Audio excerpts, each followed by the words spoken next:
Hello again, math students. Today we're going to continue talking about quotients of powers. So again, quotients means we're dividing, so it'll look like a fraction, and powers means just things with exponents.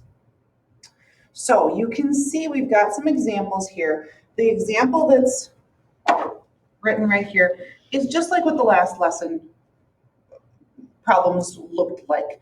We had 4 to the 5th over 4 to the 2nd. We would subtract those exponents and we'd get 4 to the 3rd power. In general, this is how we wrote the property, saying that if we have the same basis, we're going to subtract the exponents, okay? Now, when we did this in our last lesson, every single time we had bigger exponents in the numerator. So we would get whole number looking kind of answers. However, sometimes today we're going to have problems where the exponent is bigger than the denominator. That's going to look a little different for how our answers will show up, but we'll still be subtracting exponents regardless of where the bigger exponent happens to be. Now, these first couple, I think you should be okay with. And again, I can show you some repeated multiplication here. 7 to the 4th looks like this. 7 to the 2nd looks like this. Cancel, cancel, we get 7 squared. Or we could have said they have the same basis. We're going to subtract those exponents and we get 7 squared. Now, number 2, I'm not even going to bother to write this out as a multiplication. I have a fraction where I have exactly the same thing in the numerator and the denominator. When that happens, that's really equal to 1. Now, if you wanted to write that out, in the numerator, you would have 3 times 3 times 3 times 3. In the denominator, 3 times 3 times 3 times 3. Everything cancels out and you get 1 over 1 or just 1. For number 3, 6 over 6 squared. 6 in the numerator, or 6 to the first power we can even do. 6 squared looks like this. So we would cancel, cancel. Well, that's great. But this answer is not 6. The 6 is in the denominator. And you know I need a numerator. That's going to be a 1, right? Because this could have been 6 times 1 right here. We could always multiply by 1. This is 1/6. I can even put a 1 for an exponent right here because I did subtract the exponents. This time I just did 2 minus 1 to get 1 in the denominator. You'll see some problems done like this where they will subtract the exponents and they'll do 1 minus 2 to give me a negative 1 exponent. We will be talking about negative exponents. Right now, I'm not going to worry about that yet. The way that I want to talk about these problems today is when I look at these problems, I'm going to say, where are there more 6s in this problem? In the denominator. How many more? That's my subtraction part. That's only 1 more in the denominator. So I've got a 6 to the first power or just a 6 in the denominator. 1 goes in the numerator. So I shouldn't have to write out all the multiplication. So also for number 4, trying to do this without all the multiplication, I would ask, where are there more 2s in the denominator? How many more? Because there's really 1 on the top, 4 on the bottom. There's 3 more on the bottom. So I would have a 1 on the top. And again, if you wanted to see this, cancel, cancel. So that's my 2 to the 3rd in the denominator. And I could always have a 1 being multiplied there. Now, I would suggest that some of these problems you may want to write down as examples. I don't think you need to write down every single problem, but I do need you paying attention because this is similar to the last slide, but you have to be comfortable with wherever there's more variables or more of your bases, you have to know that that's where they're going to end up in your answer. So for number 1, remember this 8 on the bottom is really an 8 to the first. Where are there more 8s? In the numerator. Now, if I wanted to, I could make it look like a fraction. I don't really need anything over 1, but that's okay. How many more 8s are in the numerator? 2. That's our subtraction step. So again, I wouldn't even bother with this part, but you could have it there. And it says write your answer as power, so don't bother changing that into a 64. Here, where do I have more 6s? In the numerator. How many more? 2. 6 squared, done. Number 3, exactly the same thing. In the numerator and denominator, that's equal to 1. And in number 4, where are there more 5s? In the denominator. So I'm going to make my fraction bar. Here's my 5s. How many more in the bottom? 2, and then I just get a 1 for the numerator. When we start to throw in variables, it's still the same idea. We just have to take a look at each individual part of the problem and simplify that. So for number 5, looking just at the fraction numbers, the coefficients, the 2 and the 6, I could divide by 2 and I get a 1 here and a 3 here. Now looking at the x's, where are there more x's? In the denominator. How many more? 1. Now if you want to put a 1 on that x for an exponent, you can, but you don't need to. So it's just 1 over 3x. Looking at number 6, 5 and 7 has coefficients. That doesn't simplify. 5, 7. However, when I look at the variables, p to the 4th over p to the 4th, they're exactly the same. When you have the same thing on the top and the bottom of a fraction, they just cancel out. This is just 5/7 as your answer. For number 7, fraction bar, I have a 4 in the denominator. There isn't even a numerator. I put a 1 there. If I need it, I'll put it there, but I don't usually start with that 1 right away. Now, looking at my m's, I have 2 in the numerator, 4 in the denominator, so there's more in the denominator. There's 2 more, in fact. And now I'd say, oh yeah, I do need a numerator, so that's going to be my 1.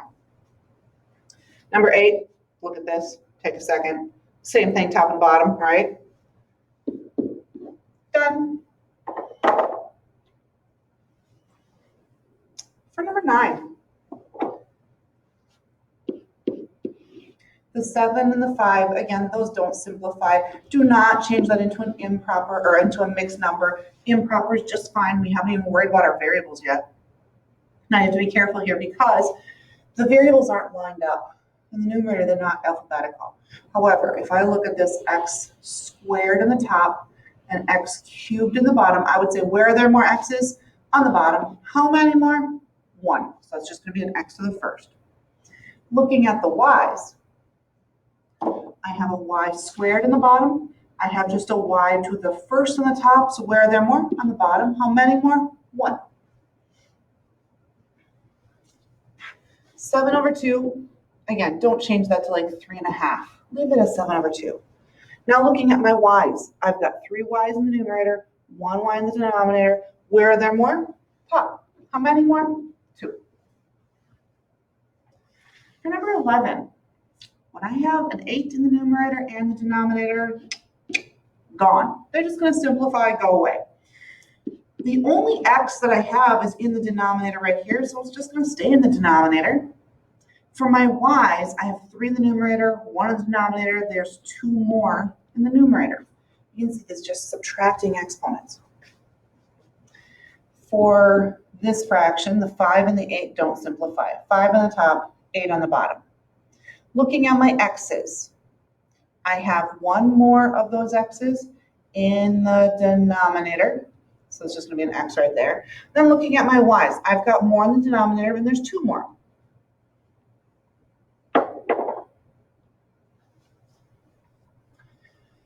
Now, let's throw all of our rules together. Everything that we've learned so far about exponent rules, we're going to put them all together into these couple of slides.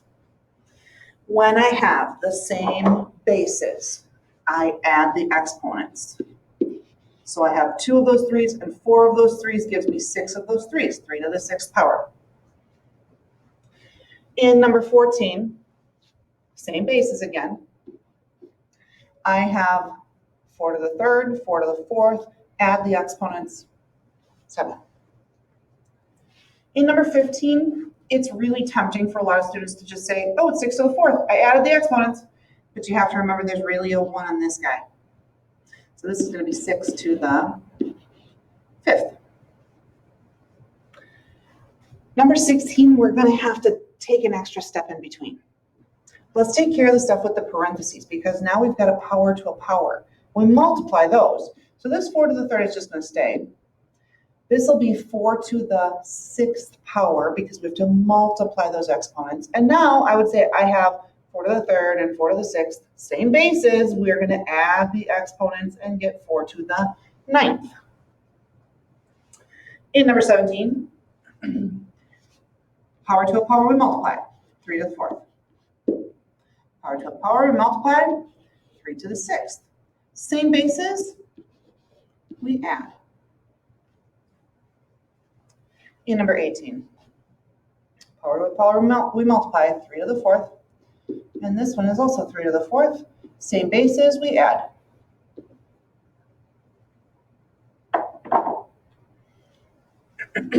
And for these last problems, it does say to evaluate if we can, which means figure out the numbers, right? The variables are just going to stay variables, but if we can figure out any numbers, we're going to. For number 19,